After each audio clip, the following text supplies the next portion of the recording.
This is Whisk Management. I am Josh. I was asked to do a live stream cooking demo for vegetarian ramen with connected community health support. My best friend Seth Spicer allowed me to come on today, which I'm very excited about. So a little bit about me. I have been cooking pretty much my whole life, but it's really become a passion of mine the last 4 to 5 years. So I went through many trials. I've cooked ramen many times, and I'm excited to share it with you all. Whisk management is my recent baby that I'm fueling a lot of energy into to share my passion for cooking with other people. The idea that I had about it when I started was that I was going to try to delineate gender norms from cooking, which is something that is so important for everybody. Everybody needs cooking to survive. And so, I don't think it's one of those things that should be gendered in any way, shape, or form. So that's kind of the idea about it. We'll see where it goes. I'm hoping at some point to bring in guest speakers and, just cook a casual meal together and see what conversations come up. So thank you so much for having me. And I would be remiss if I didn't mention that I am here in my friend Barbara Summers' kitchen. And she gifted me this beautiful apron that has Whisk Management on it. So I'm very excited about that. I want everybody to just keep in mind that this is supposed to be a casual, comfortable space. So if you have any questions, feel free to drop it in the chat and we'll be able to get to it whenever we can. And something to keep in mind as I'm going about this too is that I am not a professional chef. I am an amateur. So everything that I will be talking about is from my own experience. And part of that is that keep in mind that ramen is a traditional Japanese dish. It's a cultural dish, and I myself do not have Japanese heritage. So I want to pay tribute to the folks that really came up with this recipe and that continue to refine it every day. The meal that I'm going to be making today is my own interpretation. So, take that as you will. So without further ado, I'm going to jump into just showing you a little bit about my setup, my tools, and the cooking station behind me. So we look right over here. I have my chopsticks that we'll be using later on for eating the ramen, as well as our broth ladles. I have my tongs here that I'm going to be using just to scoop the ramen out, as well as my broth ladle or my soup ladle. Just in case, I brought out a paring knife, a chef's knife, and then I have an assortment of measuring spoons. So we're gonna move it on over here to my cooking station. Here, I have all my ingredients prepped. If you joined the live stream earlier, I cut up my baby bella mushrooms as well as my green onions and the ginger. So in addition to that, just to identify some ingredients, I have my broth here, just portioned out already. Some miso, which isn't on the ingredient list if you're following along, but it will just be used to bring out a little bit more umami in the dish. I have my coconut milk, chili garlic sauce, sesame oil is the cooking oil that we're going to be using. And then lastly, we have spinach and some eggs. So that is what we have in front of us. So I'm going to jump right into cooking, and we're going to start by sauteing our portobello mushrooms as well as our green onions. That's going to be the base of the broth, and then we're going to throw in the miso and the ginger afterwards, and as well as the veggie broth. So I'm going to have Barb switch over the camera, and I'm going to get right into cooking. So I am going to put this burner on a medium-high heat for the green onions and the mushrooms. And I'm going to just start with cooking up or heating up some of the sesame oil. So let's throw that in there. I am a big fan of guesstimating. So when I'm cooking, there are certain things like when I'm baking that I think it is really important to be exact. But for most stovetop recipes, that is not the case. So in the recipe that you use, take note that I think it calls for 6 ounces of the baby bell mushrooms. I'm using somewhere in the range of 10 ounces. I did not measure, but I really like my mushrooms as well as my green onions, so I'm just erring on the side of using too much rather than not enough. So I'm going to throw in those mushrooms. If anything, this oil, you can make sure that it's heated up just a little bit more, but it's not the biggest deal in the world. So I'm just going to throw in these mushrooms and the green onions. And I'm going to get my tongs that I'm going to be using to stir. So you can use whatever tool you want to stir. The tongs are nice because I'm going to let this heat up, but I can just come in here and grab and toss things around very easily. So another thing to keep in mind, if you're using a pan like this, you're not going to want to use metal utensils. You're going to want to use something with soft rubber tips or wooden utensils, or otherwise you're going to scratch your pan. So we're going to wait for that to heat up. And if Barb wants to bring this back over to me, I wanted to call out that when I was growing up, the ramen that I always envisioned was the top ramen, the noodles that you pull out, you heat up the water, you throw the noodles in with the very high sodium intensive packets. This is not the ramen that we're making. We're going to be making the broth pretty much from scratch. The stock is store bought, but we're gonna grant ourselves some grace there. And then a lot of the flavors are going to come from the umami compounds, from the mushrooms, from the miso, and then we're going to add in some spice with the ginger. So yes, if you end up going back to the pot here, we'll see that our mushrooms and our green onions are starting to sizzle. So we're going for here, we don't have to be too or pay attention to this too much, but we just don't want it to burn onto the bottom. And we want to just give it time to soften up and brown just slightly. So I'll take that opportunity to see if anybody has any questions. And if not, maybe I could just tell a story. So I know if my mom is watching this, she would always have me there in the kitchen with her when I was growing up. So I remember making no bakes was one of the bigger things. And right when I was as early as I could remember, we'd make no bakes together, and I would, if there was anything that would be like cheese based as well, I would end up, snacking on the cheese while she was cooking. So there are pretty fond memories of that. Also, something, if I'm thinking about my passion for cooking, a lot of it comes from the sense of community that comes with it. So I don't usually cook that intensively when I'm alone.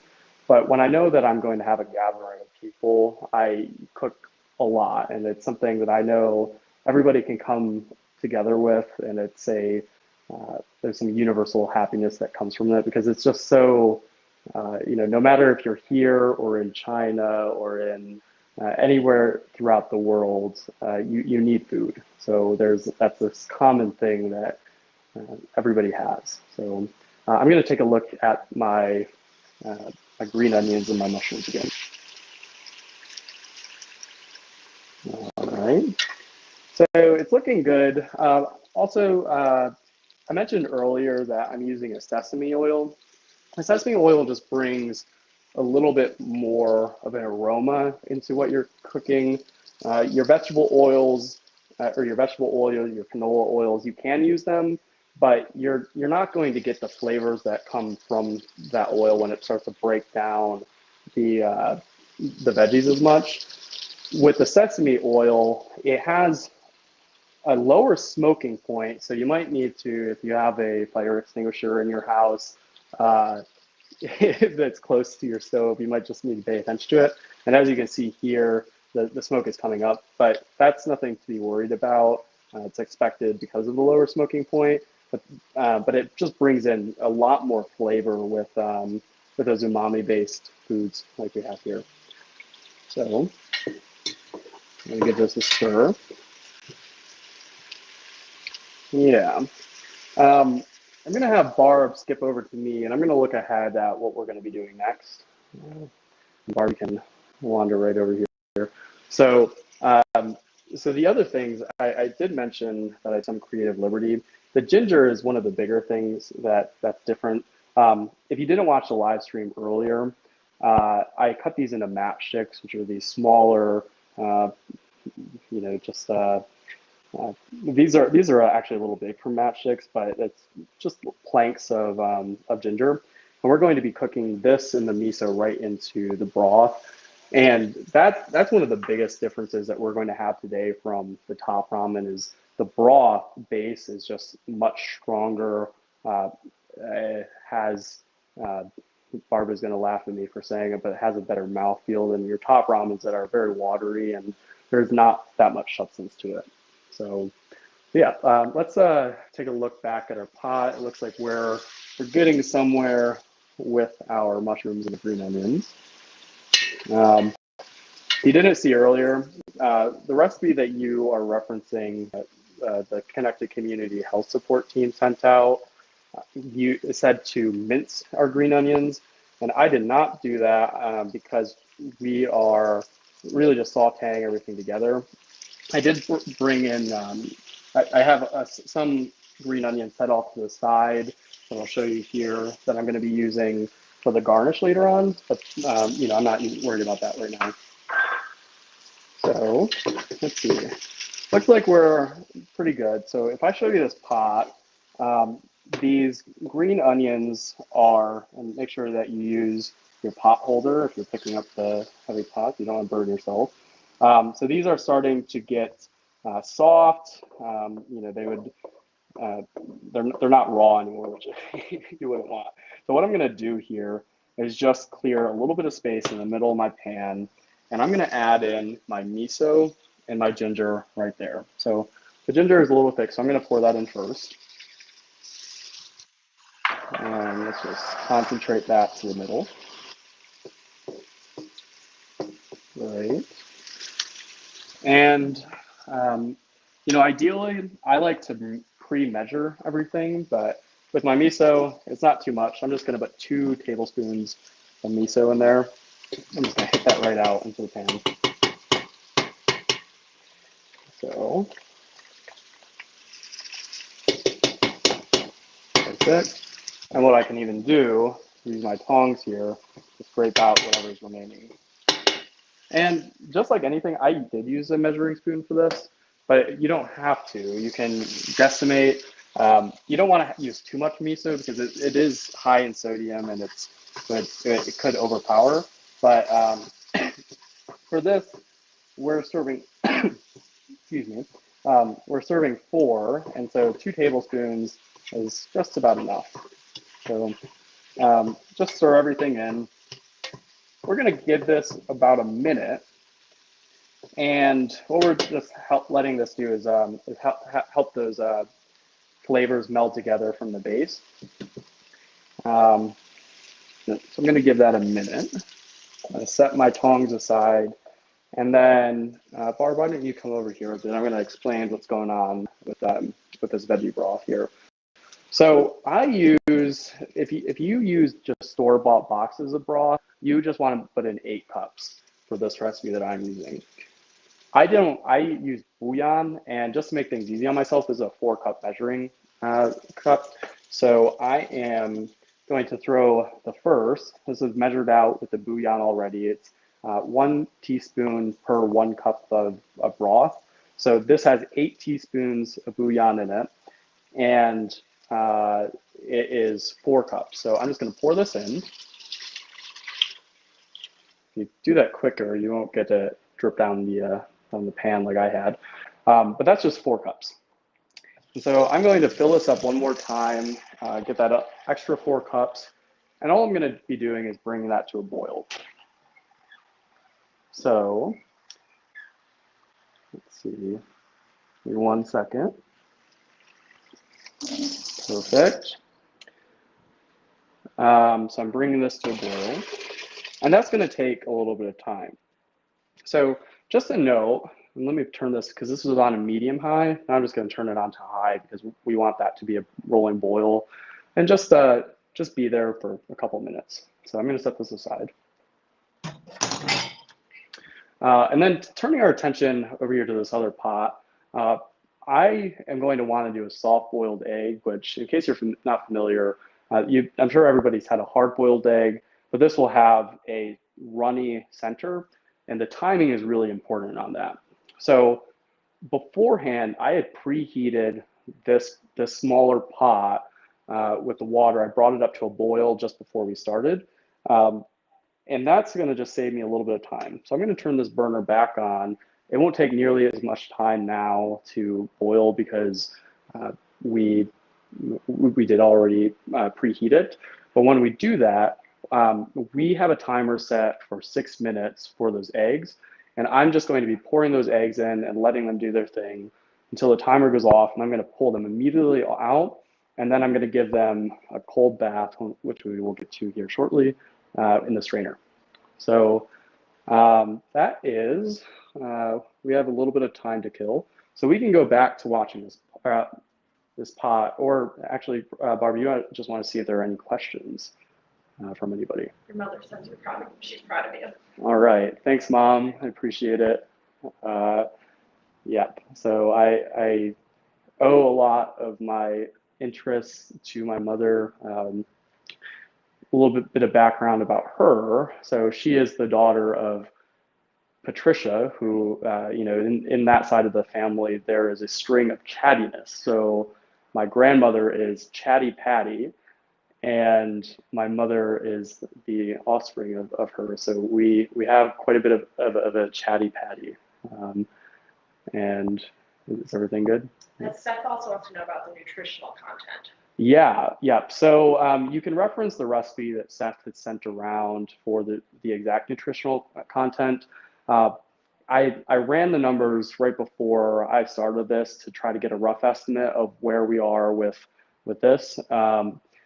And it may not be as nutritious as the recipe that Seth had sent around, or it might not be as healthy in that regard. But what we have here, we're making 4 servings. For each serving, we have about 500 calories, about 17 grams of protein, 27 grams of fat, and 50 grams of carbs. What I mentioned earlier about the sodium content, if you add in more miso, you're going to have more sodium. So if you're on a low sodium diet, you're going to want to restrict that and maybe stick more to the base recipe. A lot of the fat is going to be coming from the eggs that are shown here, the coconut cream, and I guess and the oil, of course, is where a lot of the fat's coming from. The protein is coming from the noodles themselves, the eggs, and that's really it. There's marginal protein in your mushrooms, but I don't. Seth would know better than I would about that. But I do know I'm really happy with what the Connected Community Health Support Team is doing. I'm going to say CCHS from now on. What they're trying to do is make in-home training and just health.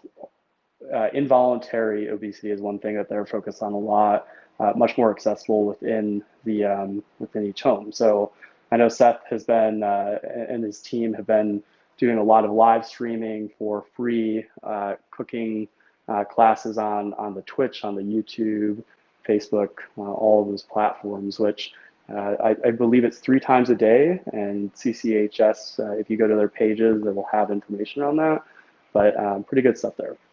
So I'm just going to take a look at my broth really quick. I do see it hasn't come up to a boil yet, but just to give a preview of where we're heading, when this does come up to a boil, and I'm going to give this a quick stir just to see if there's anything setting on the bottom, which there is not, so we're good.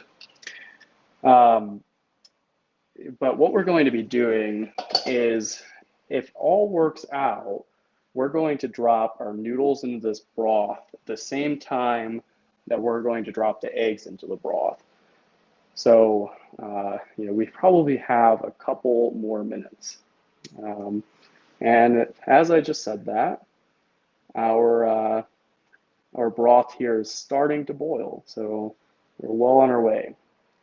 And let's see, if anybody has any questions, I'd love to hear them. Alternatively, if you have any comments, if you want to just pop in and say hi, let's see who's listening, who's watching. So, we've got some shout outs. Yay, Ramen. Yay, Yo, Ramen. Josh. And we love you, Josh. This is so nice. I'm so happy. Great. So let's look, as we were chatting, Barb, if you want to switch back to the pot here. So our broth is starting to boil. This is a little bit too intense of a boil, so I'm going to turn this down to about a 6, which is medium high, and I'll just let that calm down just a little bit. Okay, and I'm using, you don't have to be exact. I just want 2 or 10 ounces of the ramen noodles. And if you are sticking to a diet, again, pay attention to all the inputs. I am not as paying attention to much of a diet, so I'm just going by, I'm winging it, so to speak. So here, I have 10 ounces of noodles. These, as everybody knows, is not too different from when you're making your top ramen.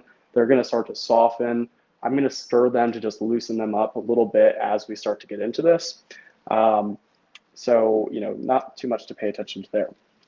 You may not be able to see, but over here, like I was hoping, our water started to boil at the same time.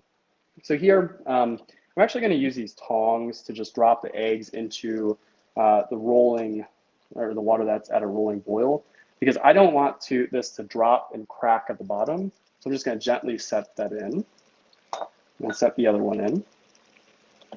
And if you use that timer, which I'm just going to hit timer and set this for 6 minutes, that will get you very close to a nice runny soft boiled egg, which I like. Some people do not like, you can go back to me if you want. Some people do not like the soft boiled eggs as much, so there's no shame in boiling it for, if you added another minute, it will be more gelled. If you add 2 minutes, it will be more of a hard boiled egg. And the egg is optional altogether, so you can forego that if you really want. So yeah, that's I'm gonna pay attention to the spinach over here and talk about the next steps. So the recipe that the CCHS team had shared is for a creamy veggie ramen. The cream is going to be coming from this coconut milk. So I just opened that ahead to make it a little bit easier when I'm in the middle of things, because ramen comes together very quickly. I also have the spinach.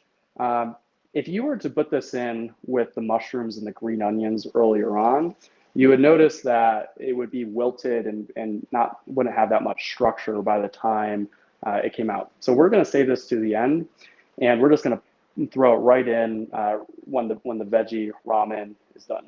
So I'm going to come over here and look at the pot and give Barb a second with that. So if you see here, our noodles are starting to come apart, so that's good. I'm going to give that a stir, just distribute things, and that will just make it cook a little bit more evenly. These will cook very quickly, so these probably aren't done yet, but I'm going to take my chef's clean fingers, and I'm just going to taste this and see where we're at. So we can go back to me. So we have just about a minute or two until the noodles are done, but these will cook very quickly. So make sure you're paying attention to them. The last time that I made ramen, again, I'm not a professional chef. I make mistakes, and the more repetition you have, the less mistakes you'll make. But I still make mistakes on these recipes that I made dozens of times. So just pay attention. And what I was saying is that the last time that I made ramen, I overcooked the noodles. So if you do that, you know, it's not the end of the world, but they'll just be kind of a little less structure to them. So just gonna keep stirring here, and everything will naturally stir. I also just want to scrape the bottom, make sure that there's no veggies that are getting stuck. It's not that big of a concern given that there's the water to distribute the heat and keep those solids off the bottom, but you just want to make sure. So let's see, we have about 2.5 minutes left on the eggs, and then we're almost done here with the ramen base itself. So we're right on track. I'm gonna just talk a little bit about my prep station here, and I'm gonna bring my bowls over because again, this is gonna come together very quickly. So I have these nice fancy ramen bowls that I bought because I make ramen all the time. And these, you do not need these in your house. Any soup bowl will do just fine. But I figured I'd make the investment. Also with the chopsticks, like I bought these to try to work on my chopstick skills, but I do not always have the patience for chopsticks because I am not that great at them. So I don't think that there's any shame in using a fork if you need to. So if you don't have chopsticks, don't worry about it. Great. So I'm going to check these noodles again and just see where we're at here. I'm going to grab one more and hopefully not overcook it.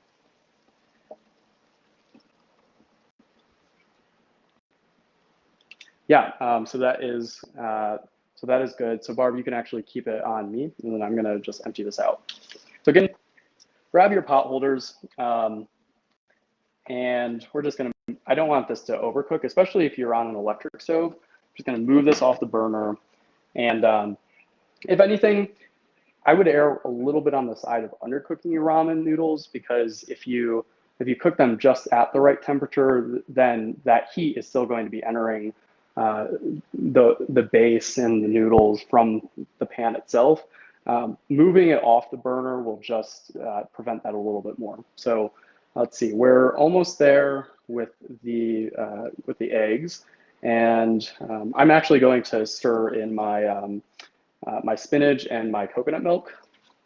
So again, I guesstimated with the spinach. I just grabbed a handful, and I'm going to stir that together. That will help. If I can bring this back so that's easier to see. That will help a little bit with just making sure that it's not wilted again, because we didn't want to throw in that spinach too early. And then I'm going to bring in just a little bit of this coconut cream. And I'm just going to pour this in and stir it a little bit at a time. I'm going to switch utensils here in a second. So make sure that you stir your coconut milk beforehand. I admittedly did not, so I got a lot of the fat, but that's okay. And if you see this, this is going to make the veggie broth just a little bit creamier. So I'm going to add in just a little bit more. And our timer is done here. So let me take this off and move this over. And I alluded to this earlier, but what we're going to do is just strain this out, make sure you move everything else, and make sure that you don't break the egg. It's not the biggest thing in the world, but pour that out, and then run some cold water over it. And what that will do, one second, is just stop the eggs from cooking so that they don't overcook while you're just letting them rest for a second. Great.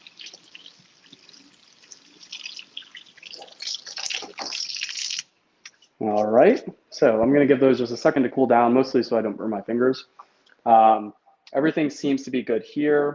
Just gonna give this one more stir, maybe add in a little bit of the coconut cream. And I'm just eyeballing this. I just know that you don't wanna add in too much of the cream, but I'm just gonna add a little bit more. Perfect. Looks good. All right, so we're good there. I'm gonna go over to cracking my shells.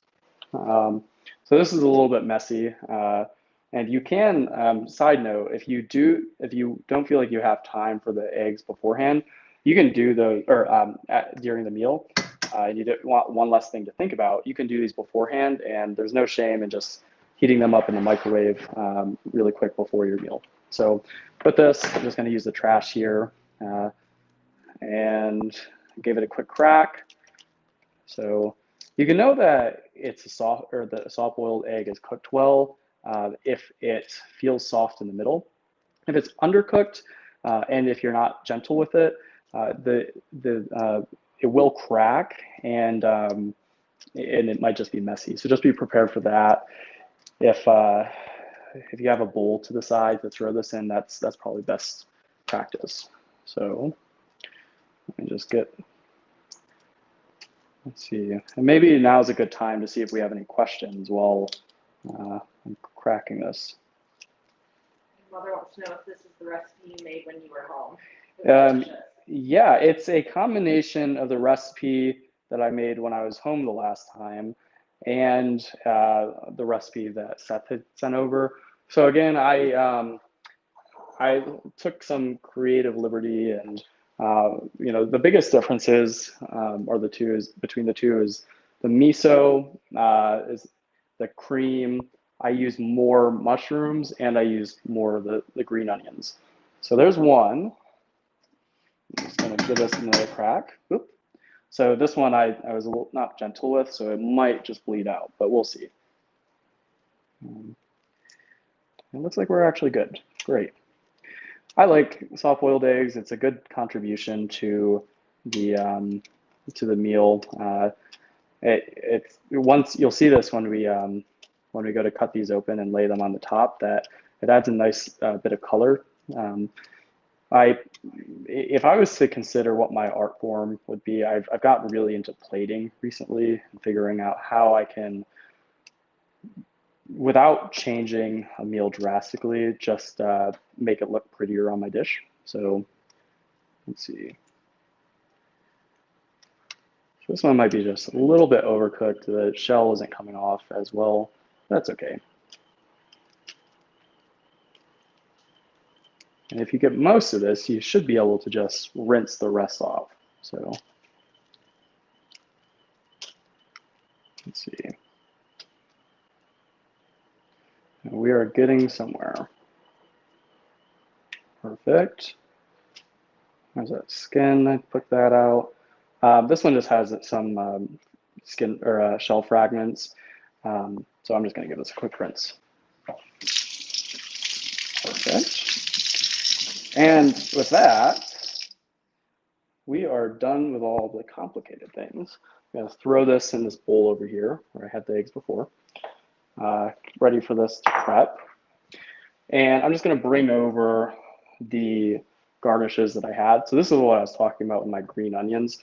If you see this, I sliced it on the bias, so it had, each of these pieces is diagonal in shape. So, and then I'm going to set out, let's see, how do I want to do this? I'm actually going to move these. In 1 second. I'm going to set that pot right here.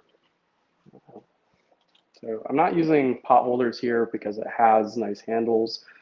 And what I'm going to do is just bring over my soup ladle and my tongs. And I'm just going to get in here with a soup ladle, grab as much of the noodles as I can, and then on top, try not to make too much of a mess of Barb and Grace's kitchen, and just set that in. Some people find it easier, myself included, to do the noodles first and then scoop in the excess broth to just keep it level.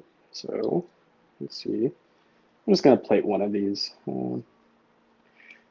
Sometimes I threw in all the ginger earlier. A lot of times I'll keep some of the ginger out for garnish. It's really nice. So let me get just a little bit more of this. And this is 4 servings. So if you have 4 people to serve, you're just going to want to distribute the noodles evenly, and then same with the broth. So come in here, grab in as much broth as I can. Great. And just about that does it. Great. I'm going to set my utensils right in this pot and grab some of this chili garlic sauce. This is very spicy. Depending on what your spice tolerance is, I find it pretty spicy. and I'm going to just use about a tablespoon, maybe two, or a teaspoon, maybe two on top of this to pour out. So this is a new jar, if you can tell. So let's see. So I'm just going to sprinkle this on, add a little bit of color into the dish. Sprinkle on again, and just to pay attention to it, I always wash my hands, but as you should before cooking ever, and because of that, I have no misgivings about using my fingers. So just gonna sprinkle this in, and then with this paring knife that I brought out, I am just going to take this, hold it pretty close to my dish here. I'm going to slide it in. When you get almost to the end, pull it apart. And with that, we have our ramen. So I'm going to move this out of the way. Let's see. Can you see it? So feel free to add in whatever garnishes you want on top of this. Some good additions might be pickled radishes, pickled red onions. There is a green onion sauce that I think is listed with this recipe as well, but it's pretty good. And let's see, if I grab my tongs here, you can maybe see how it might look. So look at that, nice and yummy. So I guess that's it. We've got some questions. Yes. Seth would like to know your ratings on price, ease, taste, and nutrition out of 10. Yeah, price, taste, ease, and nutrition. So I would say the recipe that was listed, the price is very cheap. It's you know, I think $2 a portion is what it listed as. Mine is just a little bit more expensive because I opted to add in some of the eggs, some of the miso, the chili garlic sauce, and yeah, I guess I just added a little bit more and more mushrooms to it. So I would give that I would say 9. It's a pretty affordable meal. For taste, 10. I love ramen. I eat it all the time. I have a tradition of doing ramen Mondays, which is a shout out to our friends Ellie and Gianni. It's not every Monday, but a lot of Mondays we get together and either order ramen or eat it. So I would give that a 10. Nutrition, I actually don't think it's one of the most nutritious meals in the world. It's balanced heavily towards carbs, which you need your carbs, and Seth is the expert there.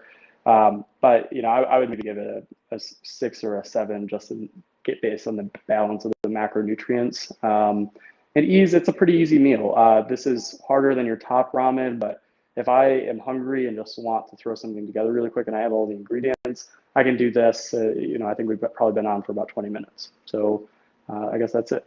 Got a couple more comments. Someone says looks exactly like the one they have there here in Japan. Oh, great. And then another question of who taught you to cook? Oh yeah, so I like I mentioned earlier, I've been cooking pretty much my whole life. It's really become a passion of mine over the last 4 or 5 years, and I give credit to my brother in that because he himself is a really great cook, and I myself am a competitive person. So I think if I'm thinking back to my origin story, enough of that has to come from my brother being really good and me not being good at something. So you know, everything's a journey, and I am by no means an expert, like I've said several times, and I hope to only get better from here. So, yeah. And is that it? All right. Well, I think that Barb, Grace, and I are going to jump into some food here in a second, but I want to thank everybody for joining today. This is a pretty exciting. It's the live stream debut for Whisk Management, as well as the debut of the partnership with CCHS. So they're doing a really great job. I hope to learn from them as I keep doing this. And you know, give Whisk Management a follow, CCHS a follow if you don't already, and pay attention to the content. There's really good stuff on both. So you can jump in for a workout in the morning and then eat some ramen in the afternoon if that's what you wish. But we're gonna dig in. So, all right. Bye, everybody.